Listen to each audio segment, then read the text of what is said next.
네, 이 새벽에 나오신 여러분들을 환영하고 축복합니다. 오늘도 우리 예수님과 동행하는 승리의 하루가 되시기를 간절히 바랍니다.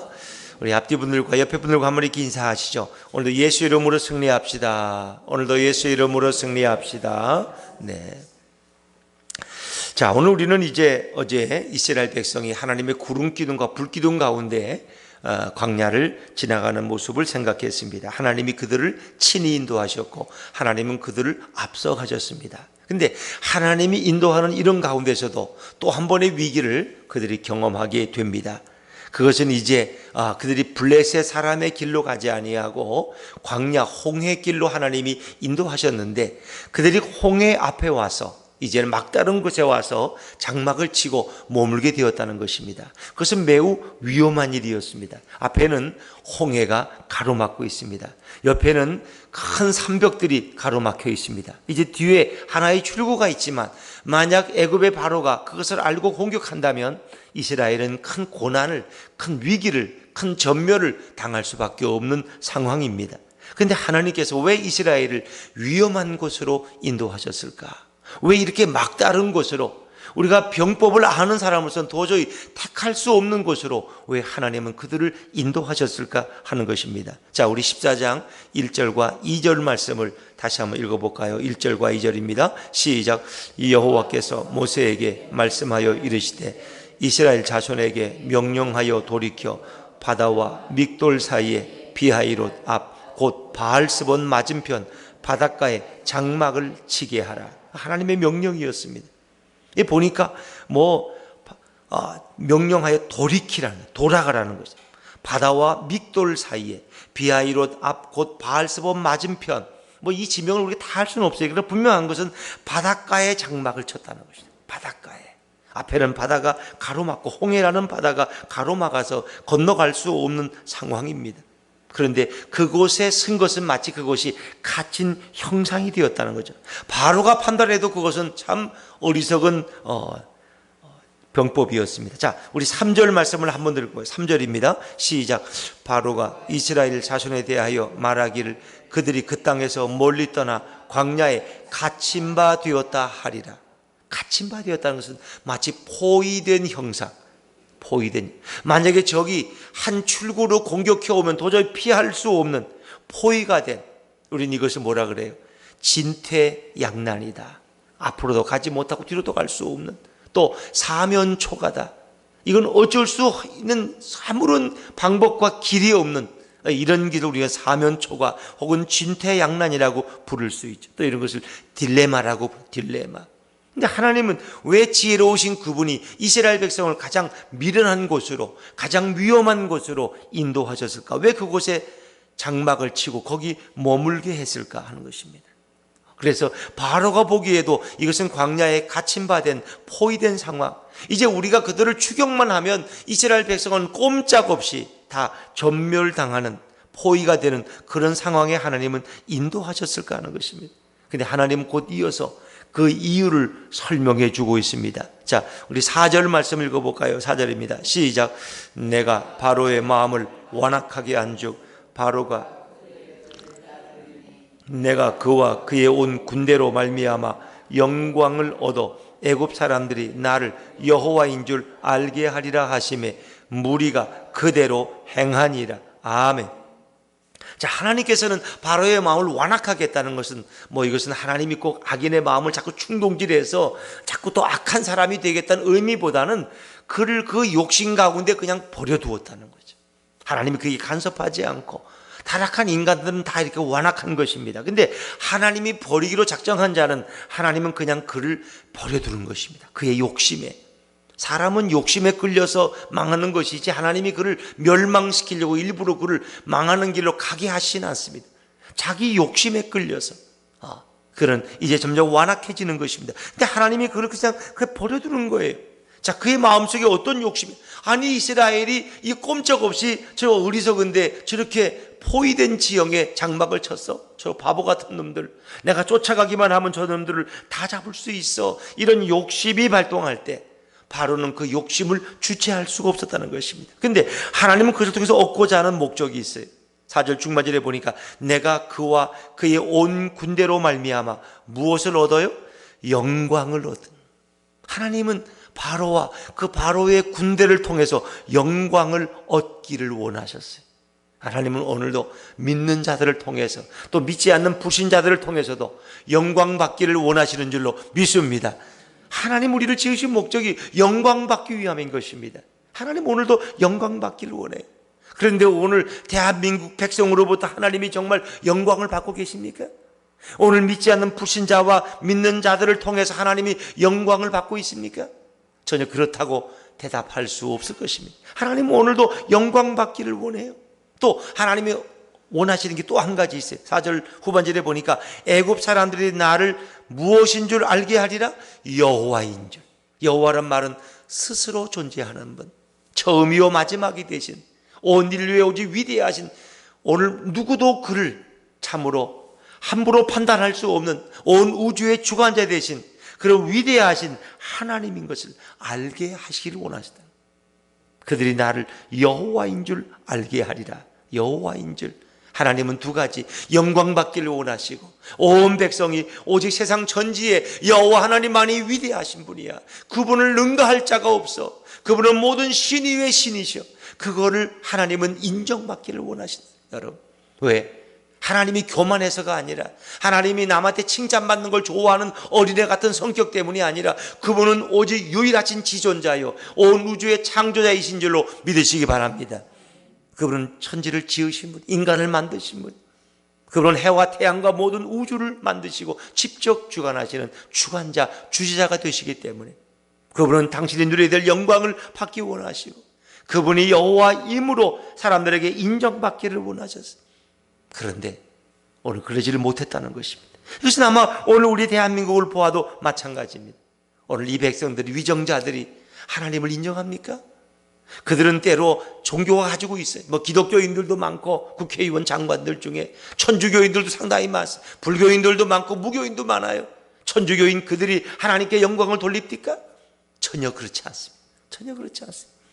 나는 기독교인 탤런트들이나 영화배우들은 무슨 황금 종려상을 받을 때 그런 멘트는 봤어요. 이 모든 영광을 우리 주님께 돌린다, 하나님께 영광 돌린다. 난 천주교 신자들이 영광 돌린다는 말 하는 거 거의 들어보질 못했어요.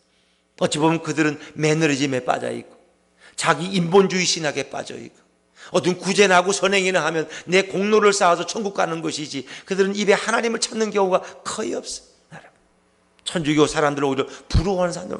그래서 요즘 개신교가 천주교를 부러워해. 왜? 천주교는 욕을 안 얻어먹거든. 천주교는 뭔가 그래도 뭐 잘 되는 것 같은데 기독교는 망하는 것 같거든. 그러니까 목사들이 자꾸 천주교를 배워. 천주교. 그래서 노래를 불러도 천주교식의 그 이상한 단음조의 노래를 부르고, 뭔가 좀 잔잔해야 돼. 이게 통성기도 하면 교인들이 시끄러 도망가. 그러니까 잔잔하게 천주교처럼 이렇게 좀 수양하게, 묵상하게, 경건하게 하루를 시작하게 좀 이렇게 음악도 알아. 이게 아니에요. 여러분 또 오해하지 마세요.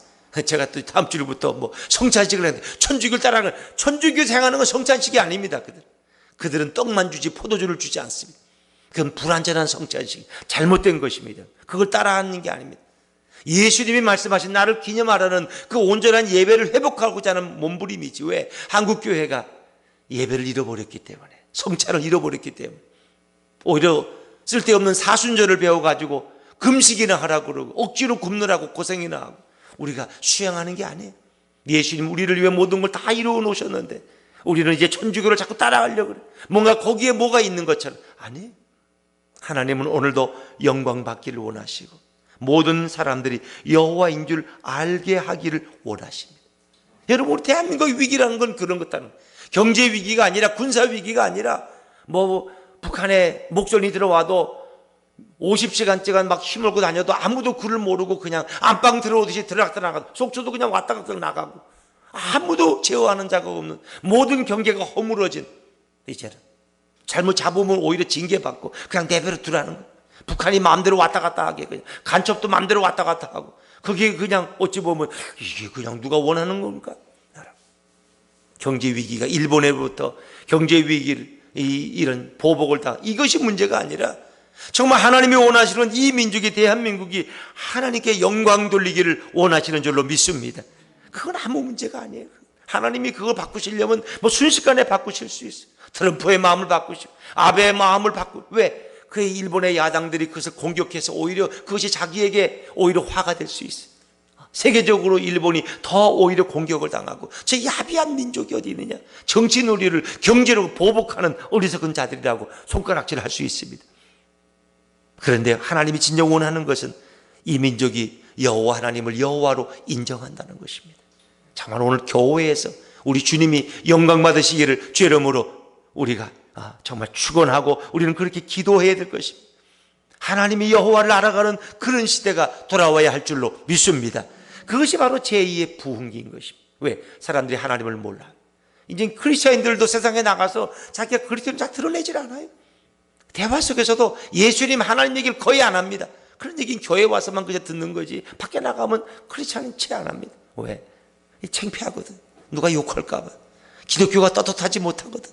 맨날 그냥 세습이고, 무슨 그냥 재정 문제고, 무슨 여자 문제고, 목사들은 다 그렇고, 교회는 그냥 언론에만 나오면 부끄러운 얘기가 도배를 하고. 천주교나 불교는 저렇게 깨끗한데 왜 기독교는만 이 모양이야? 아주 이 시대 언론이 작정을 하고 기독교를 공격하기로 마음 먹고 있다는 거 아십니까, 여러분? 북한에서는 남한의 종교적인 문제만 터지면 기독교를 집중적으로 공격하고 있다는 거 아세요? 남한의 기독교가 무너져야지, 하나님을 믿는 자들이 무너져야지 적과 통일도 되고 남북 통일될 수 있는 것이, 저 기독교인들이 반공의식이 너무 강해서 저들이 공산주의를 반대해. 왜? 공산주의는 무신론이니까, 하나님을 부인하니까 저들을 무너뜨려야 돼. 저들 스스로 부끄럽게 해서 저들 스스로 하나님을 버리게 만들어. 어찌 보면 그 배후에 저는 하나님이 그냥 방치하고 있는 거예요. 왜? 기독교인들이 너무 이 땅에서 하나님을 모르기 때문에, 예수님을 잃어버리고 있는 세대이기 때문에 오히려 기독교는 많은 부끄러움을 당하고, 마치 마지른 소금이 짓밟힘을 당하듯이 한국 기독교는 지금 땅에 짓밟히고 있어요. 근데 하나님이 그걸 그냥 두고 있어요. 그래야만 다시 제2의 부흥의 때가 돌아올 것을 우리 하나님은 계획하고 계시기 때문에 그렇습니다. 오늘 우리는 늘 그런 마음을 가지고 살아야 돼. 오늘 주님은 영광 받기를 원하신다. 우리는 예수님께 영광 돌리는 인생이 되기를 주의 이름으로 축원합니다. 막연히 하나님을 찾는 것이 아니라 하나님이 인간의 몸을 입고 이 땅에 오신 그 예수 그리스도, 그분은 이 땅에서 오늘도 우리와 동행하고 계시는데, 구름 기둥과 불 기둥으로 우리는 그분을 전혀 의식하지 못하고 그냥 내 힘으로 살아가고, 교회 가야 하나님이 있는 것 같고 세상에서는 하나님도 없이 살아가는 이런 안타까운 모습을 하나님 바라보시면서 우리 민족에 자꾸 어려움을 주시고, 그러나 오늘도 하나님은 우리가 우리 주님께 돌아오기를 원하시는 것입니다. 자, 이제 이들의 마음이 이렇게 너무 손쉽게 변하죠. 자, 5절 말씀 한번 읽어볼까요? 5절입니다. 시작. 그 백성이 도망한 사실이 애굽 왕에게 알려짐에 바로와 그의 신하들이 그 백성에 대하여 마음이 변하여 이르되, 이스라엘을 우리를 성김에서 놓아 보내었는가 하고. 아멘. 인간의 마음은 이렇게 악한 거예요. 조변석계란 말이 있죠. 아침 마음하고 저녁 마음이 다른 거예요. 인간들은 조금만 힘들고 어려우면 이제 정말 예수 잘 믿겠다고, 하나님만 섬기겠다고, 충성하겠다고 하다가 조금 살만하면, 아이고 언제 또 내가 연약한데, 마음은 원이로 돼 뭐가 약해요? 육신이 약해서 그래. 하나님 제가 이 위기만 물리쳐 주시면 내가 새벽 제단 열심히, 저는 그렇다고 새벽 기도가 무슨 율법이 된다고 생각하지 않아요. 여러분 새벽 기도 안 나왔다고 하나님이 벼락 내립니까? 그런 분은 아니에요. 근데 우리 스스로도 그런 마음을 결정할 때가 있잖아요. 내가 하나님 앞에 열심히 기도해, 새벽 기도를 못 나가면 집에서 1시간 기도하고 이러는데 그게 며칠이나 갑니까? 어려움만 지나가면, 조금만 살만해지면 우리는 또 순식간에 잃어버리는 게 인간의 마음인데, 오늘 애굽인들의 마음은 더한 거죠. 10번째 재앙을 당했을 때 그들은 마음이 조급해서 달아서 빨리 내보내라고, 빨리 내보내라고, 원하는 거 다 주고 내보내라고. 바로의 마음이고 애굽인들의 마음이에요. 근데 조금 살만해졌거든요. 그리고 저들이 위험에 처했다는 걸 아니까 그들의 마음이 변하여. 우리가 저들을 어떻게 보낼 수 있느냐? 장정만 60만 노예 생활시키면 우리 가정 편안하게 농사 질 수 있는데 돈 한 푼 안 들이고, 어떻게 우리를 섬기는 데서 우리가 저들을 그냥 그럴 수 없다는 거예요. 그래서 바로의 마음이 변해서 특별 병거 600대, 지금으로 말하면 탱크 같은 거, 그리고 모든 병거를 동원하고 모든 지휘관을 거느리고 바로가 직접 병사들을 이끌고 이스라엘 백성을 따라오기 시작했죠. 자, 우리 8절 말씀 읽어볼까요? 8절입니다. 8절 시작. 이 여호와께서 애굽왕 바로의 마음을 완악하게 하셨으므로 그가 이스라엘 자손의 뒤를 따르니 이스라엘 자손이 담대히 나갔습니다. 이 담대히 나갔다는 법은 작은 1번이라고 밑에 뭐라고 있어요? 높은 손으로. 다시 말하면 하나님이 친히 그들을 인도하셔서 하나님의 능력 가운데 그들이 담대하게 애굽을 떠났다는 거죠. 그런데 이제 이스라엘 자손의 뒤를 바로가 그 병사들이 따르기 시작했습니다. 자, 어찌 보면 이스라엘 백성들은 이제 그 바로의 군대를 보는 순간 이제 우리는 망했다고, 우리는 죽었다고 모세를 원망하고 하나님을 원망하기 시작하죠. 11절에 보면 곧 그들은 원망해. 애굽에 매장지가 없어서 우리를 여기까지 인도해냈느냐, 이 광야에서 죽게 할 셈이냐, 모세를 향해 원망. 모세를 향해 원망한다는 건 모세에게 명령하신 하나님을 원망하는 거예요. 하나님을 원망. 10절에는 그들이 여호와께 부르짖었다고 하지만 11절에 보니까 모세에게 당장 매장지가 없어서 우리를 애굽에서 죽게 하려느냐. 우리가 생각했던 방향이 아니면, 우리가 생각했던 방향으로 인도받지 못할 때 우리는 곧 하나님을 원망할 때가 많습니다. 그러나 하나님은 우리보다 더 깊은 곳을 바라보고 계시고 더 깊고 넓은 지혜로 우리 삶을 인도하는 줄로 믿습니다. 하나님은 오히려 전화위복의 기회를 가져오십니다. 그래서 정말 애굽에 대한 결정적인 최고의 심판, 최고의 판단, 이스라엘의 최고의 구원을 이 홍해에서 행하십니다. 그래서 이 홍해 사건, 결국 이스라엘 백성이 망할 수밖에 없는 그 사건 속에서 하나님은 정말 최고의 놀라운 방법으로 이스라엘을 구원하십니다. 그리고 그들의 뒤를 따른 바로와 그 백성들은 철저한 심판을 당합니다. 10번째 재앙보다 더 큰 엄청난 심판 속에서 그들은 헤어나지 못하죠. 그들은 물 가운데 다 추장되고 말지 않습니까, 여러분? 오늘 하나님이 행하신 이 홍해의 사건은 바로 신약에 오는 예수 그리스도의 십자가 사건과 버금되는, 그것을 예표하는 사건이라고 우리는 생각해 볼 수 있습니다. 왜냐하면 이제 이스라엘이 애굽을 나갔지만 이제 망하는 거야. 저 어리석은 자들 저기서 이제 망하는구나. 이제 그들이 애굽 백성을, 애굽 분들을 피하려면 홍해에 다 수장될 수밖에 없는 이 엄청난 상황. 저 구원을 말하던 예수가 십자가에서 이제는 맥없이 죽어가는, 그래서 지나가는 사람들마다 다 손가락질하고 조롱했어요. 너가 정말 이스라엘 왕이냐? 너 자신을 구원해봐라. 너 자신이 구원하고 십자가에 내려오면 내가 너를 믿겠노라. 사두개인, 바리새인들, 지나가는 행인들 다 예수를 손가락질했어요. 저 바보 같은 놈, 뭐 지가 남을 구원해? 자기 자신도 구원 못하는 놈이 뭘 남을 구원해? 저 정신 나간 놈. 여러분, 예수가 망했다고 생각했어요. 예수의 구원은 끝장났다고 생각했어요. 그러나 그 십자가의 죽음이 오히려 전화위복이 돼서 온 인류를 구원하고 예수님은 승리한 줄로 믿습니다. 이게 하나님의 방법이에요. 하나님의 방법. 이젠 이스라엘이 망했다고. 아니에요. 최고의 구원을 이루십니다. 그리고 그들을 따라오는 이 사단의 세력들, 애국 군대는 완전히 멸망당하는 것입니다. 십자가에서 승리하심으로 이 모든 사단의 세력이 예수 그리스도 앞에 무릎 꿇은 줄로 믿습니다. 결정적인 승리, 유일한 승리를 예수님은 이루셨습니다. 이것이 하나님의 방법입니다. 우리는 인간의 눈으로 보면 모든 것이 망해가는 것 같고 모든 것이 잘못되어 가는 것. 지금도 한국 기독교가 이렇게 짓밟히고 소금처럼, 마디는 소금처럼 사람들에게 손가락질 받고 전도도 잘 안 되고 이게 기독교가 망해가는 것 같은데 오히려 하나님은 이를 통해서 우리를 깨우고 계신, 이것을 제2의 부흥의 기회를 하나님은 사용할 줄로 믿습니다. 우리 대한민국의 발전상을 보면 놀랍지 않습니까? 경제 발전도 그렇지만 정치의 발전도 그렇지만은 왕조 시대에서 이렇게 민주화를 이룬다는 건 놀라운 일입니다. 그럼 또한 동시에 이렇게 빠른 시간대에 세계 미국 다음가는 제2위의 선교 대국이 된다는 건 기적 같은 일입니다. 어떻게 100년도 안 된 나라가 세상에 복음이 들어온지 4만 명, 5만 명의 선교사를 파송하고 있어요. 이건 놀라운 일입니다. 이건 세계 역사 속에 이런 일이 있을 수 없어요.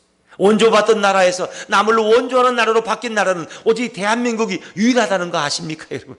대부분 다 원조하던 나라, 필리핀도 원조하던 나라예요. 근데 지금은 다 원조받는 나라처럼 다 후진국이 되어버려요.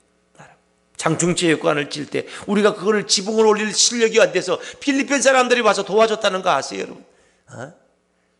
유엔군 16개군이 6.25 전쟁 때 들어올 때 필리핀도 와서 한몫 도왔고 터키도 도왔다는 거 아세요, 여러분? 그래 우리가 지금 터키를 돕고 있고 필리핀을 돕고 있는 그런 형세가 됐잖아요. 원조받던 나라에서 원조하는 나라로 바뀐 이 놀라운 기적의 배후에는 하나님의 역사가 있습니다. 그러나 지금 너무 우리가 하나님을 잃어가고 예수를 잃어버리고 있기 때문에 하나님은 침체된 상황과 우리를 버려두고 있어요. 그러나 오늘도 정말 예수님을 알고 하나님을 알고 예수님을 간절한 마음으로 그를 찾고 찬양하고 그에게 감사하고 그와 동행하는 그런 성도들을 통해서 하나님은 새로운 부흥을 일으킬 줄로 믿습니다. 그런 사람들을 찾고 있어요. 그런 교회들을 하나님 찾고 있어요. 오늘 이 시대에 너무 교회가 이 시대에서 때로는 너무 방만해지고 너무 우리가 참 부끄러울 때도 많이 있어요. 우리는 그런 모습을 부끄러움을 인정하면서 정말 우리가 예수님을 더 간절히 찾는 우리 한국교회가 될 때에 하나님은 이 한국교회에 다시 들어서 위대하게 사용하시는 제2의 부흥의 때가 올 줄로 믿습니다. 망하는 것 같지만 그것이 망하는 길이 아니요 오히려 완전한 승리를 향해서 주님은 기다리고 계시는 것입니다. 오늘도 우리와 동행하시는 예수님을 찾고 그 예수님을 찬양하면서 예수님과 동행하는 승리의 하루가 되시기를 주의 이름으로 축원합니다. 기도하겠습니다.